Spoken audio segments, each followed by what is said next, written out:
Hi my amores, and welcome back to my channel. My name is Zia or Zaya, whichever one you want to call me, and it is Thursday once again. Yay! So I'm back with another review of The Wife. Whew, guys, like this week I don't know how I'm gonna get through this review because like a lot happened and like my emotions are just like affected by what happened in the show. But yeah, let's get started with this review. So it is episode 25 and it opens up with Nkosana chopping up some wood, and you can tell from his body posture, from his face, that he is letting out all his anger and frustration on this wood that he's chopping, and there's a fire next to him. And then the camera moves to Sambulo and he's sitting in front of the house on the step, and he still has Jabu's fresh blood on his hands, and you can totally feel the devastation and the emotion that he's going through at that moment.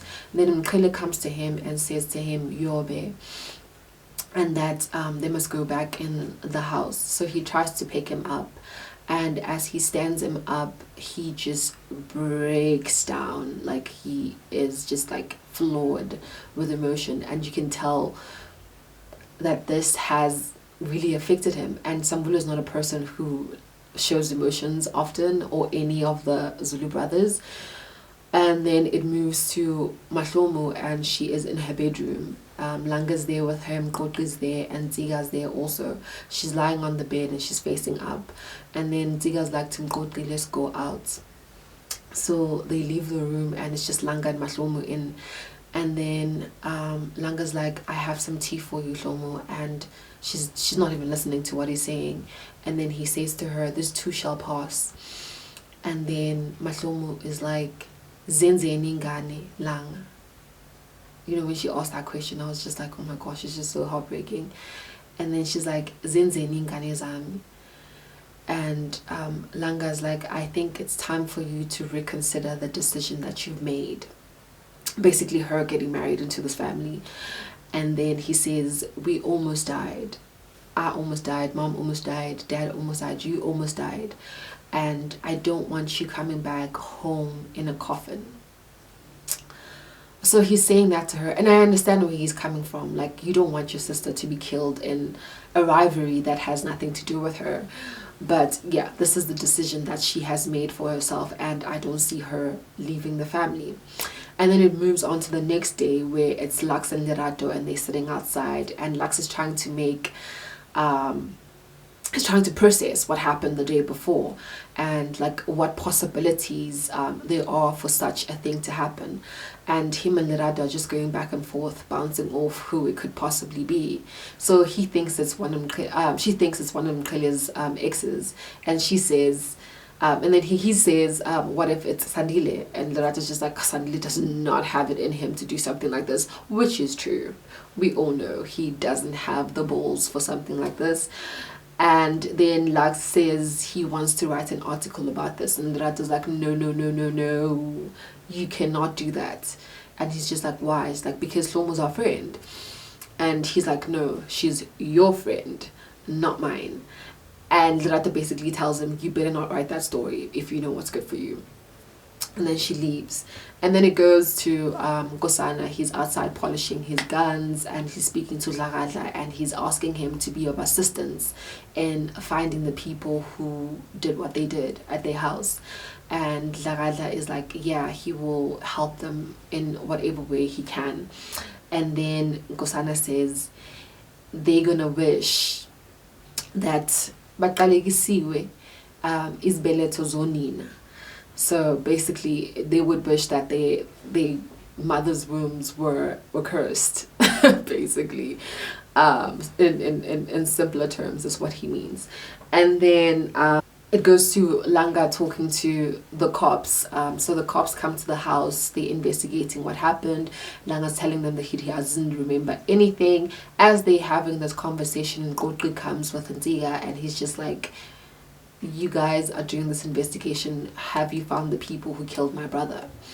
And this guy is just like, no, we still investigating and looking at all possibilities and who it could possibly be. And then he goes off at the cops, and Mqhele comes and calms him down and basically tells him that he needs to calm down. They are doing everything that they possibly can to help assist in finding the killers, Zagambandi. And then he moves them away, and Mqhele says to the cops, whatever you find, come to me personally and tell me what it is. And the cops leave. So you can tell that Mqhele also is just like so heartbroken to see his brothers like this, especially Mqhele and Zia, because they were literally so close to Mbandi. They were like the three musketeers. It's like the yin and yang of three. And the pyramid basically is broken because the other joining part is no longer there, which is something that I feel was Showmax really dropped the ball when it came to that dynamic, because their relationship was what was so entertaining, and a lot of people watched the show for that relationship because the younger brothers were so funny and like the commentary was really entertaining. And I felt like they could have done so much more with that relationship because they were so close. But yeah, anyways, and then it goes to Hlomu's mom and dad, and then Hlomu's mom is just like, yo, what happened yesterday was very scary. Like, I am really worried about Mahlomu. And the dad is like, why? This man, guys, this man. Whew. So the dad is like, why? And she's like, what happened yesterday? Like, I'm worried about her. Like, please do something. And he's like, Ozenzile Khalelo.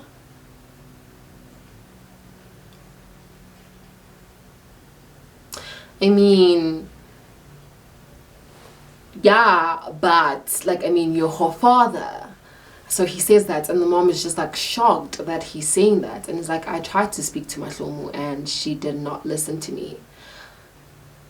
And the mom is like, yeah, but like now in this situation, we can't be blaming her for the decisions that she's made. And the dad is just like, I told her in the beginning that when this man was hitting her, that she should not get married to him. So now it's none of my business. It's out of my hands, and I gave her her lobola money to leave whenever she wants to leave this guy and this marriage. So, and she is someone else's wife, so she's not my problem anymore.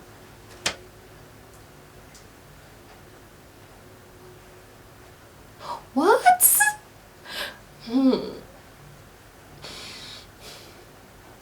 Like, I don't know, like I don't think parents should be like that. Like, as much as you don't like the person that your child is getting married to or is married to, I don't think you should wash your hands off of your child. Like, at the end of the day, that's your child, that is your seed. So yeah, no, her dad is on some other trip. Like, I don't understand what it is that he is trying to prove or what he's going through.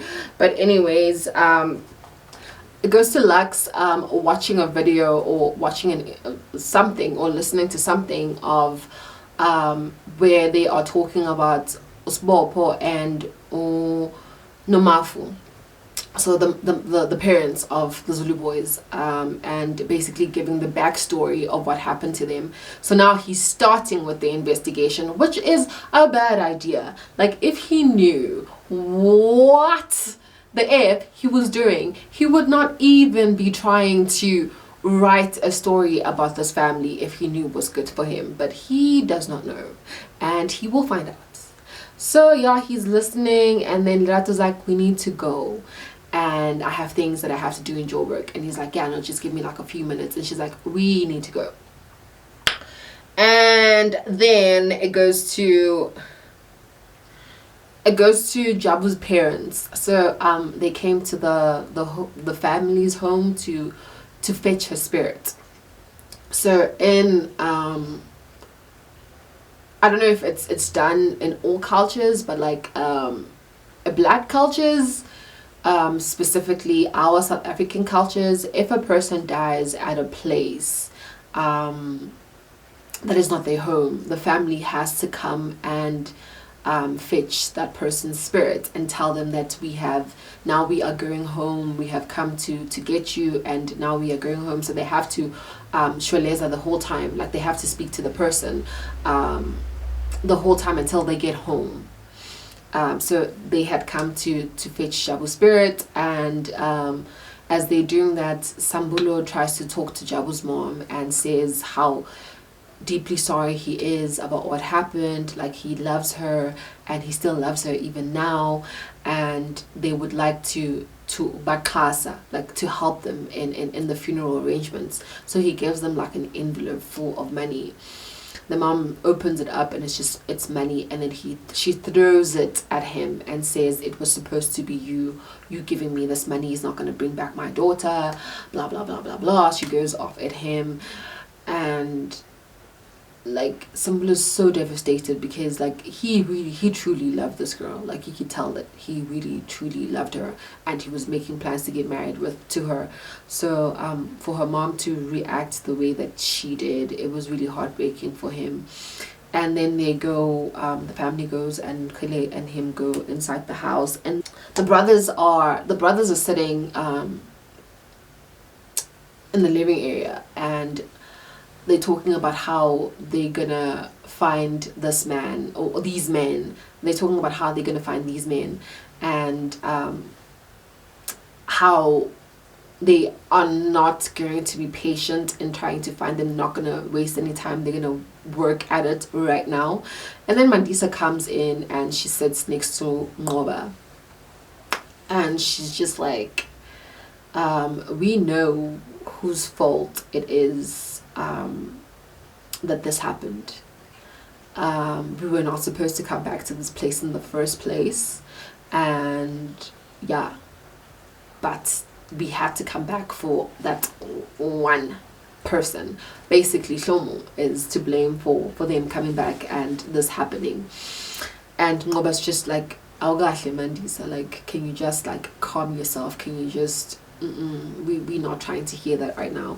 So it moves to Mqhele, and Loyiso's song Seasons is playing in the background because I love the song so much. And he's sitting on the floor in his bedroom, in the bedroom that he shares with Hlomu. He's sitting on the floor and he's crying.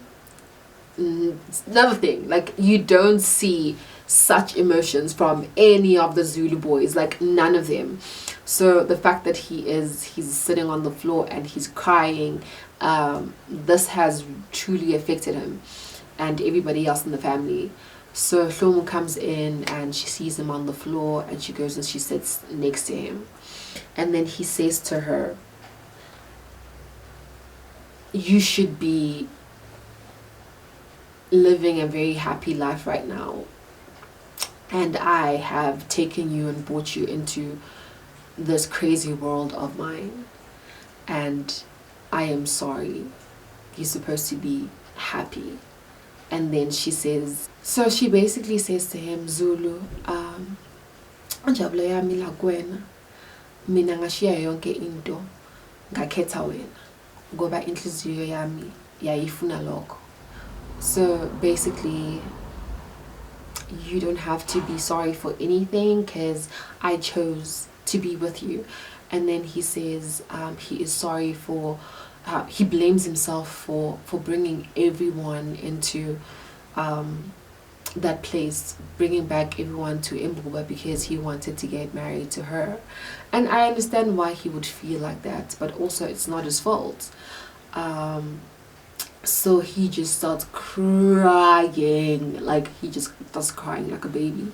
And Hlomu comforts him and puts his head on her chest, and she's just like comforting him and telling him that she loves him. It goes to the boys, the Zulu men, sitting in the dining area, and this gogo who claims to be their relative has cooked for them, and she's saying how they're gonna love her food and they'll never eat anyone else's food, even their wives. None of them are eating. None of them are eating, and then Gosana asks for them to excuse the family because they want to talk about family things because they're not part of the family. So she and her husband, they get out. Langa is still on the sofa, and then he tells Mbande and then he tells Mqhele and Nziga to go and start the fire so they can fry some meat. They are not about to eat this woman's food. They don't even know her. So the boys go, and then Hlomu comes in and tells Langa guti ayoshaya omoya. So Langa goes out, and she goes and she stands by the chair, one of the chairs like this, and she looks at all the men that are sitting at the table. And then it moves to Lerato and the Majola brothers in the bushes somewhere. They're having a meeting about what Nkosana is planning. So he basically tells them that Nkosana is not going to stop until he finds the people who killed his son and his brother. And they're like, yeah, we know what he's planning. And good thing that you are part of helping. And good thing that we know who did it. So he's just like, what do you mean? And they're like, yeah, we know who did it. And he's like, what? How do you guys know? And like, you shouldn't ask any questions. That's who did it. And then they threaten him also because he is the one who gathered all the community members when they killed Uspopo and Nomafu. So they threaten him about that and how he needs to make sure that Nkosana doesn't find out that it's them who killed the brother and the child. So he's just like, Ningazong Sabisa. Basically, don't threaten me. It's not like, do you know where I got this name? I didn't get it under your mother's skirts. So yeah, and then he's just like, and then he leaves. And then goes back to Hlomu and the brothers, and she's still standing there, and she's looking at each and every one of them. Like, her face is just like, I am not about to be messed with, so you better listen to me very carefully. Ngifuna ningitholele amakhanda abo ngamunye ngamunye. She says, when you find them, I want you to cause them the same amount of pain that we are feeling right now. She turns to Nkosana and says, Budi, ngifuna inkomo zidle utshani emakhanda abo. And then she walks away. And Mqhele's face, Nkosana's face, Kawa's face, Ngo's face, I think everyone is just like shocked, but no one reacts, and they just carry on, and then it just like ends with that. And then it goes to episode 26, which is retribution. So it opens up with Nkosana again, and he is on the phone with Lerato, and they are talking about strategies basically. And then he ends the call and he sits down. So when he sits down, he hears the radio, and they are talking about what happened at the wedding, and then they include the parents. So and then they include a guy's name who is SJ Vilagazi, who was in charge of collecting the community members and ending the criminal activities that Uspopo was doing in Mbuba. So Nkosana's listening there, and it's just like, SJ Vilagazi, who's that? Lerato is in trouble because Nkosana has that name in his mouth, and he is gonna be looking for whoever this SJ person is. And then it moves to the thing that I knew was gonna happen after the killings happened, and wallahi, I am tired of seeing Mqhele in that light and seeing how he is cheating Hlomu. Like, so anyways, it moves on to Hlomu and Mqhele is violating her again. And this man like literally has his hands like this on her throat, and he's just like going to town on her body. And you could tell like her face, like she is in pain, and she's trying not to say anything but then he gets rougher and rougher, and then she says Mqhele uyanglimaza again, and he finishes whatever he's doing on top of her, and then he moves off and lies on the side, and she touches her neck, and she says to him, udinga retrieval.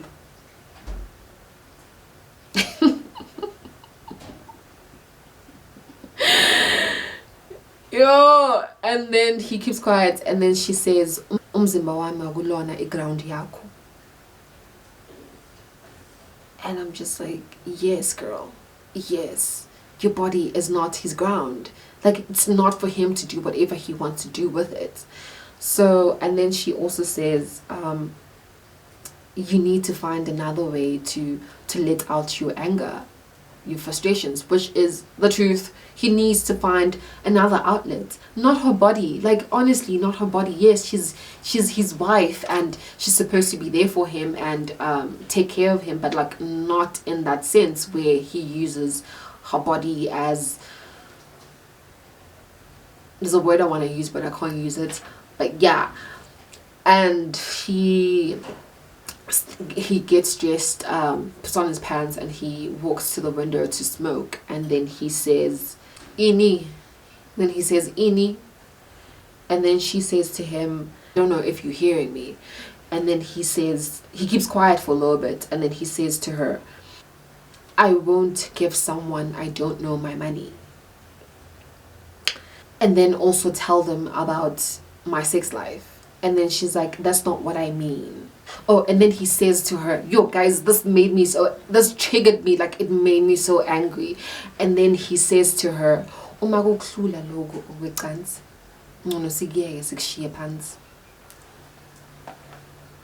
nigger, the girl of this man. I'm just like, what? And then she's like, is that what you want? And he says, you heard me. And she says, but this will help the both of us. And I'd see.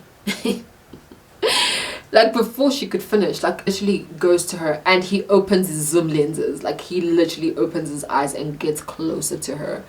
I'd see, help us swear. I am telling you, I will not go to someone I do not know and tell them my business. So if I go to this person, this therapist, this journalist, Yako, what am I supposed to tell them exactly about our family? And she keeps quiet, and then he says to her, when are we young win? And he chuckles. Guys, what? He's Nansinganing Dagel. And then he chuckles again and says,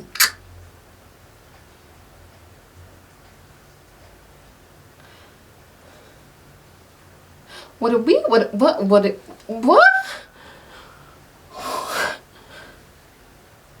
And like, you could see that my Hlomu is like speechless. Like, how are you gonna talk to me like this?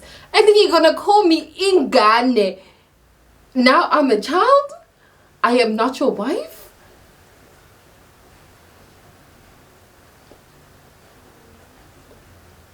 Guys, Mqhele, I was just like, wow, this nigger. Anyways, it moves to the brothers sitting outside, and they're talking about strategies also, like what are they gonna be doing, how are they gonna be doing it. And Mqhele comes down and he finds the conversation already in, so he's just like, what's going on? And then Kawa just tells him that this is what we're going to be doing. We're going to be going out to look for these guys. And as they're having the conversation, Lerato comes to Nkosana and says to him, I have information on who is responsible, and you will not believe who it is. So Nkosana is just like, what? Yeah, you will not believe it. So it moves on to Hlomu sitting on Ematrasini, and she's trying to call Lux. So Lux has been ignoring her calls, so Lux doesn't answer. And then luckily Langa's also calling Lerato, so Lerato answers. As Hlomu is calling Lux, he's hanging up and Lerato answers the call.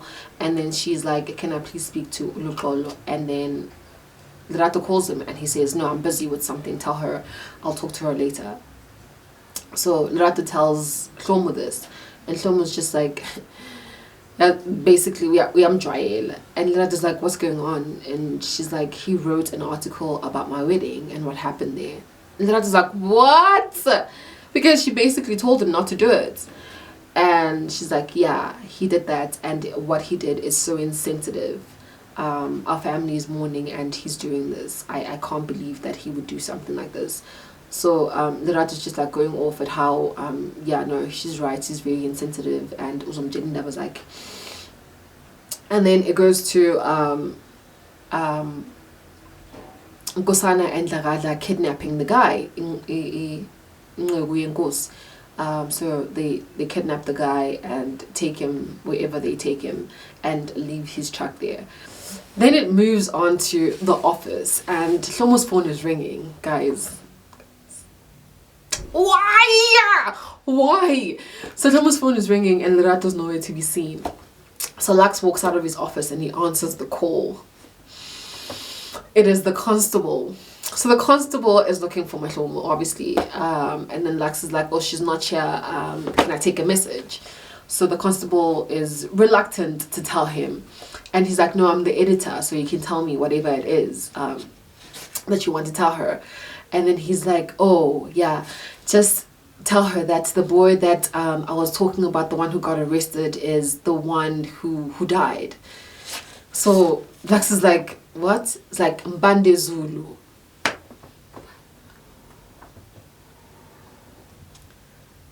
Really? Why are they doing this? Why? At such a time. So he's like, Mbande Zulu is the boy who was arrested, and Ms. Ladla knows all of this. He mentions the what is it called again? He mentions the number plates. His I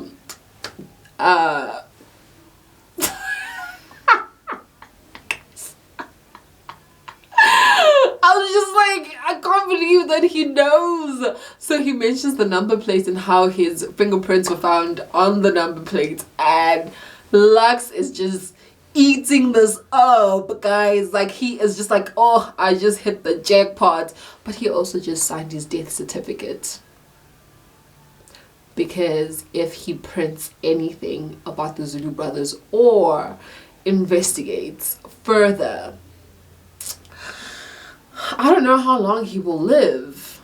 So yeah, when the constable is saying all these things, I'm just like, oh, Hlomu. Now, she deleted everything and probably told Lux that she doesn't have any information. So now it seems like she's covering for her family, which she is. But he doesn't need to know that. He doesn't need to know that. I was just like, oh my gosh, oh, so much is just like was going through my head when Lux got that information. And then the detective is just, please tell Miss Ladla this information. And Lux is like, yeah, I'll make sure that she knows. And he hangs up. His face is like lighting up. I just hit the jackpot. He really just did.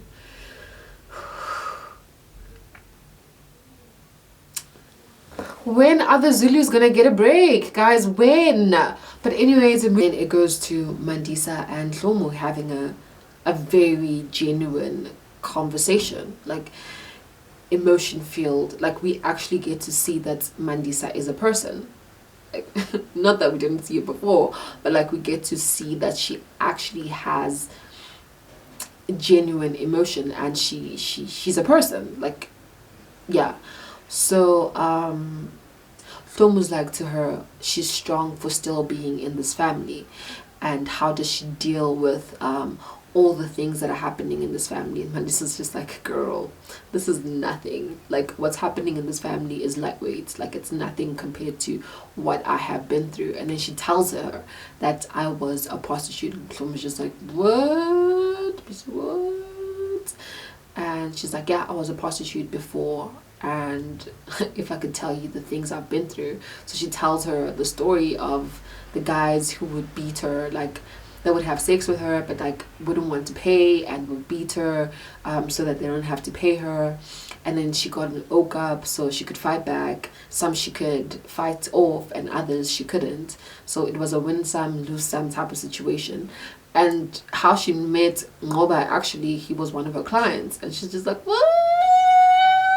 I think I was also just like, what? So yeah, Mqhele was one of her clients, and he paid. So that's what she said. He paid, and she was just like, I am not letting go of this life now, because he took care of her, and that's how she became Mandisa Mqhele. And Hlomu was just like, what? And then yeah, you could see like emotions in her face, and then she's crying, and then she reaches for the bottle of wine and she pours them some, and Hlomu says, a toast to the Zulu wives. And Mandisa's like, Hlomu, you're the only one who has a ring on. And I'm like, what? Who's this girl? Who's this person? Like, where is this Mandisa coming from? And why at that moment is she deciding to be so open and so genuine and stop being so disingenuine with Hlomu? But I really liked that moment. And she says to her, no, Hlomu, you're the one who's wearing a ring. So to umfazi kaZulu. Girl! I couldn't believe it, guys. I couldn't believe it. And then it moves to Nkosana and Lerato in the mountains somewhere in the bushes, and they have this man, and he's being very disrespectful, and he's saying how Nkosana's dad, he looks like his dad, but his dad should be here burning in hell or whatever. And then Nkosana takes him and ties him to the tree. Nkosana used Mopo's tactics, his torture tactics on this guy. What? Like father like son. Like literally. He took a hammer, took a nail, and this man like Jesus. Like literally on the tree, and nailed this guy to the tree. And I was just like, what is going on? Where? Yeah, no, but like it was just like a flashback of how Mopo was when he was torturing his people. And then he's asking him all these questions, and then he's asking him, who is SJ Vilakazi? This guy is just like, I'm not going to tell you anything. There's so many people who hate you, and a lot of people are still going to come because of what your dad did. So yeah, I'm not scared of you. And then he spits in Nkosana's face. Spits in Nkosana's face. So Nkosana shoots both his kneecaps. Like, that's what you deserve for spitting in my face. So shoots both his kneecaps, and then pours gasoline on some logs that they had, like I was putting on, and he sets him on fire. Alive. So he's like screaming there, and I'm like, yeah, no, that's actually what you deserved for what you did. Like, you killed a child and 2 kids basically. So yeah, he dies, and then it ends with that, and then it moves on to episode 27, which is Dust to Dust. Yeah, no, it's the day of the funeral, and the title makes sense, Dust to Dust. So it's basically from dust to dust again. We all know the story of how we were made as humans, but I'm not going to go into that. It opens up with Nkosana having a bad dream. So he's dreaming about Mqhele, and Mqhele is calling out to him saying, dad, he's trying to get inside the house but he can't get in. And Nkosana's like running and just like calling him Mqhele, and then he sees like a person wearing a balaclava going after Mqhele, and he's like, come to the door. So him and Mqhele are trying to get to each other, but like it's not happening. Every entry is sealed, every window is sealed. So he wakes up startled, and he has his gun out thinking it's real. and it moves on to Hlomu and Langa walking up the stairs to where the funeral, the family is going to be sitting to have the viewing for the for the coffins, and as they are walking, Langa says to Hlomu, "Can't I make you something to eat before it all starts?" And she's like, "Anglambang," and he's like, "No, but Hlomu, you need to eat something." And she's like, "Langa, hold it." And then Lerato and Lux come in. Mahlomu's face, guys, like when Lux came in, whoo, if Lux could kill, Lux would be dead. So Lerato hugs her and she's saying, "I'm so sorry, my friend, I know how much you love those kids." And she's just looking at Lux like she's just like, "You." And she's like to him, "What are you doing here, Lokolo?" And then he's like, "I'm here to pay my respects." And she's like, "Let me give you another story to go tell them about." And then she says, "How I chased you away from the funeral." And Lerato and Langa just like, "What, Mahlomu, you can't." And she's like, "Ngicela uhambe, please go." And Lux is trying to and she's like, "Please go." And she walks away. So Lux walks out and Lerato follows him, because I mean, like, they came together, so I guess she can't attend the funeral because he has been chased away, as he should. The fact that he showed his face there is a problem. So yeah, they both walk out, and then it goes Lux and Lerato standing by the car, and Lux gets a call from, I guess, a radio station or whatever for an interview, and he declines. So Lerato's just like, "Who is that?" And he tells her, and she's like, "Why don't you want to do it?" And he's just like, "No, I don't want attention." And she's like, "Well, then give me the story and credit me. I will do something with that attention." But she said, "What now? Weren't you the one saying that? I mean, friend." Anyways, Lux is like laughing at her, "Credit you." So he laughs at her, and she's just like, "What? Why wouldn't you give me the story?" And he's just like, "It doesn't make sense." And she's like, "I have been slaving away at the informer, so I deserve this." And Lux is just like, "What? As if you don't."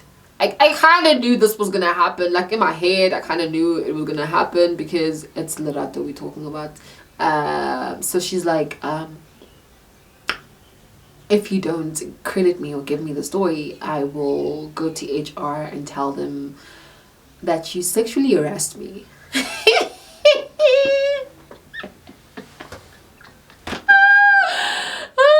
Lux's face was a picture. So she says that, and Lux is just like, "But that's not what's happening." And she's like, "Yeah, but who do you think they will believe? A naive writer who was taken advantage of by her boss? Come on." And then she says, "This is how the world works," basically, Lux. "This is how the world works." So he couldn't believe it. And then she's like, "Let's go." Imagine! She just threatened him. Like, she just threatened him. And then she says, "Let's go." And she gets into the car. Wouldn't I leave your ass? Like, I would leave you there. Like, I would leave her there after what she said. But she gets in the car and he's gonna go with her. And then it goes to Nkosana Ngoba and Lagala dragging this guy that apparently has information, and they take him to the same spot that they killed the other guy in, and they do the same thing to him, tie him to the tree, and yeah, nail him to the tree. And they're asking him all these questions and they're beating him up, and he says he doesn't know anything, and Ngoba's just like, "You're wasting our time." Then Nkosana asks him about this SJ person, and this guy insists that he doesn't know who this person is, SJ Vilagazi. So Lagala's hearing this name, like, he is panicking. And then this guy's like, okay, I'll talk. So as he's about to talk, Lagala takes out his gun and he shoots this guy in the stomach. And I guess he dies instantly. And Ngoba was pissed. He was so pissed. And then he says to Nkosana, why did you bring this old man who can't see?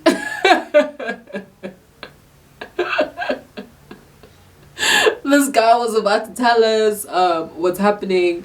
And then that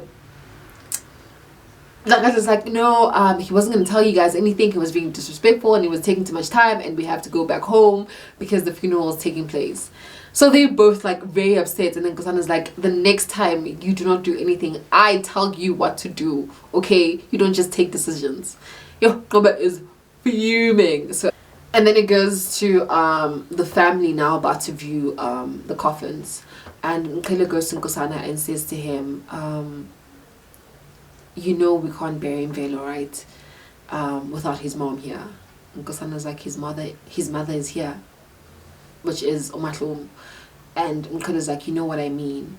And then he's like, yeah. So he doesn't care. And then he goes and he opens the coffins. He opens Bande's coffin first, and then he opens Velo's coffin. So he looks at, when he opens Bande's one, he looks at him, and then he moves to his son's one, and then he opens it, and then he just stands there. And then Sambulo is one of the first people to view the coffins, and he's standing by Bande's one, and then he says their clan name, and everyone comes one by one and they look, and then Mqhele goes to Bande's coffin and he takes out a lollipop and he puts it in. I was just like, oh, that's so sweet, the significance of him and the lollipop. He was always like eating a lollipop. So he puts it in, and then Mqhele stands up finally. Like, he's so weak. Goes to Mvelo's one first, and then he moves from Mvelo's one, and then as he gets to Mbande's one, like his whole demeanor like changes, like he's about to faint, and he can't even look at his brother. And then as he is looking, they show Nziga looking at Mvelo's coffin. Guys, whew, I'm getting emotional right now, even thinking about it and talking about it. And you can tell like he is flooded with emotions, like as he is looking at Mvelo, Mqhele, he's talking to Mbande, and then he says to him, just in a nutshell, I'm going to sum it up, you and I may not be together in flesh, but in spirit we'll always be together, and now I will live not just for me but for you too. And I was just like, love, guys, like, whew, that whole scene was just like a lot. That episode, especially when it came to the burying part, was quite a lot. It was very emotional. And then Mqhele moves away and Nziga comes, and when Nziga gets to Mbande's coffin, he is just a mess. Like, he starts crying so much. Like, guys, I don't cry when I'm watching series or like stories because I don't know the people, but like this one really touched me. Like, it was so emotive, it was so moving. And then he's like to Mbande, take care of Mvelo and also take care of our parents. And he is just crying. The way he was crying, guys, like, I think that's the thing that got to me. Like, the way that he was crying, it was, whew, it was a lot. It was a lot. Like, I was crying like a baby. Like, literally my pillow was just like wet. I was just like, even thinking about it now, it's just like making me very, very sad. And then it moves to Hlomu, and she goes and talks to Mvelo and says, Mfanam, I love you, and I will bake you a cake on your birthday, on every birthday. And then she moves to Bande's coffin and she bows, and then she moves away. And then they take the coffins because she's the last person to see. both of them, they take the coffins out, and they have like a big marquee outside. It looks, guys, wow, some funerals. So it looks stunning. They go outside and it's like black and white. Everybody's dressed in black. And then Zioni, guys, Zioni are singing at the funeral, and I'm just like thinking, these people don't even go to church. Where did they find these people to come sing at the funeral? But they are singing, and they are singing it. They're singing so nicely, like it sounds so nice and so soothing also. So they take the coffins in and they put them on their mantles, and Kawe takes the mic and he says, may the pastors come and pray for us, basically to start the service. And as the pastors are praying, don't the Mqhele brothers walk in like they own the place? The fact that they are still alive annoys me to no end. Like, wallahi, like I'm just like tired of seeing their faces. And then they walk in and they are so proud. They have the biggest smirk on their face, like they are just so smug. And they stand there, and then they walk in. They walk in, and their presence must be felt.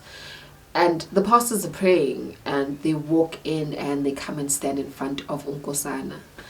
And they like, we just thought we should come and give our condolences in this hard time. Yeah, and they say a few other things, and Nkosana's just like, thank you, as they're talking. Ngoba's face is, whoo! He is fuming. Like, Ngoba's face is exactly how I felt in that moment. And I am so tired of seeing their faces, and I'm so tired of how they just like playing with our intelligence at this moment. Like, I don't understand why they don't suspect it's the Mqhele brothers who are doing this. But Ngoba's the only one who's into this. Like, he can see it. Like, he sees them. So Ngoba's just like looking at them in disgust. And then as they finish talking, Nkosana says to them, you can go sit at the back. Thank you for coming. And then they sit down. And then they move to where the coffins are going to be buried, which is within the yard. So everything is taking place within the yard because the house is so big. So they go to the graveside in the yard, and the chief is the first one to speak. So the chief stands up and he goes to the podium, and he speaks, and he basically says how how deeply sorry he is, and he feels for these brothers because he knows they came here to rebuild and start afresh, and the fact that this happened to them is very disturbing to him, and the people who did it, may they be found and may they be sentenced to the fullest extent. And then he goes and he sits down, and then Nkosana stands up, and he goes and he basically gives them a little background about who is about to be buried. And then he says it's his son, Nkonyana Gasbob. Yes, I think that's what he said, Nkonyana Gasbob. And then his brother, the seventh one out of all his brothers. And then he says, we came here because came here trying to rebuild our father's home and name, and also because we had to come for my brother Mqhele and to introduce his wife to my father. And we had promised each other that we will never come back to this place, and the only reason why we came back is because of those two things. But now this has happened, and I am asking you guys to be of assistance in this matter of trying to get over this, and also finding the people who did it. So as he's saying this, like, Nkosana is so calm, and like when he speaks, he has that thing, like people listen, like he has that presence. So everyone is just like listening and taking everything that he's saying in. And the Majola brothers are not looking very happy, because it looks like the community is actually for them, coming back to Imbuba and trying to actually help them find these people and re-establish their life in this family, in this place. And then he says thank you, and he goes and sits down, and then the pastor asks for the family to come and throw sand in on the coffins. So instead of sand, though, they have like rose petals, and they take those and they throw them in. So every one of the family does that, and then Ngoba moves away from that, and he goes and he stands by himself a bit further away, and then he starts speaking to his ancestors, including his parents, and then he asks them, he says how they have come back to this place to rebuild for them, and they are met by such a tragedy. They have lived by guns. Are guns also a thing that's supposed to be part of their lives? And if this is the life they have chosen for them, then let the gun sing, basically. So he stands up and he puts his gun in the air and he shoots, like a lot of times. He lets out round after round after round. So on the third round, it just like disappears from him. So that's the last scene of episode 27. But hopefully, guys, I am so sick of seeing their faces. Can they please find out that the Majola brothers are the people who have been sabotaging them the whole time, like from the fire at the house in Nichurena to them stealing the money that CIT heist, and the killing that happened at their home. Like, can that come out next week, please? Because I am tired of Abongolunga. Like, I'm tired. I'm sure a lot of people are too. And it's just like, at this point, it's just insulting our intelligence. And I would like to think that the Zulu brothers are very smart, because in the book they are.